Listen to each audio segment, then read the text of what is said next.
being here in the train station has reminded me about a time when I was on a journey on a train going to London. I'm sat in a carriage, you know, going along, heading towards London, having a nice time, looking out the windows and, you know, just watching the world go by. And we stopped at the next station, and in got a young guy with 3 young children in tow. And as they got into the carriage, the young guy just slumped in a seat and just looked down.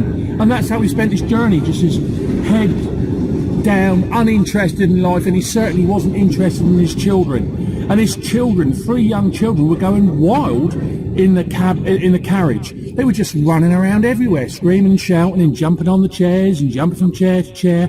And as the journey progressed, this guy just sat there with his head down like this, taking no interest in his children, not looking out for them or their welfare, or concerned about the other passengers, and me in particular, you know, getting a little bit upset about things, you know, because the peace and quiet had been eroded. And this guy didn't seem to pay no attention as the journey went on. I started hating on this guy. I started thinking and looking at him and thinking, you must surely be the worst father, the worst parent that I've ever seen.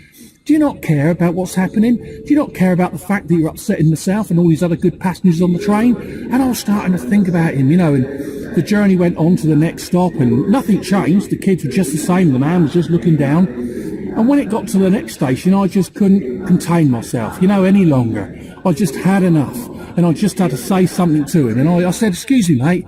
And I looked at him and I said, what is your problem? Do you understand what's happening? You are upsetting myself and everyone else in this carriage by the way that your children are acting. Surely, as a parent, you should be doing something about this. Now, the guy, he looked at me and he lifted his head up and he said, I know. I'm really, really sorry, he said.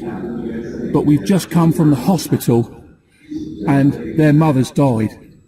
He said, and I don't know how to act, and I don't know how my children know how to react. We're just trying to just get through the day. Now, as he said that to me, I felt an immediate change inside me of wanting to go from not liking this guy and wanting to talk him down to wanting to really help him and put my arm around his shoulder and say, okay, mate, don't worry about it, and offer to look after the children and the other passengers in the carriage who'd heard the conversation. They wanted to look after the children, and all we felt was just love for this guy, wanted him to get through his day. If you felt that wasn't a true story, I made it up. But if you felt at that moment, you experienced an experience in you, a change in your attitude, a change in your outlook towards that guy. You had a paradigm shift, that's the posh word for it. A major change in your thinking, where you changed from a negative stance to a positive stance. And I just want to put to you that if you're in your life and you're unhappy with your life, you're unhappy with the job that you're in, with the relationship that you're in, or with life in general, then you need to have some change in your life, and you need to experience change and make change happen for you. And I'd like to put to you that the most serious and significant change that needs to happen in your life is in you, in your mentality. You need to have a paradigm shift in your mentality, in the way that you're thinking, because for many of us, life conditions us to think negatively, and we look at situations in the negative, and we look for what we can get out of life, what we can take for life, and we can get down and down and down about it. Actually, what we need to do is change our mentality. If you're unhappy at this present time, try changing you. Before you change anything, before you change your relationship, before you change your life, think about you and make a change in your mentality. Have a paradigm shift in your mentality. Start to train your brain to think in the positive, to dispel all the negative, to banish worry and anxiety from yourself. Not easy to do, but it can be done, or at least minimize it. We tend to maximize the negative and minimize the positive. You need to live life in the flip.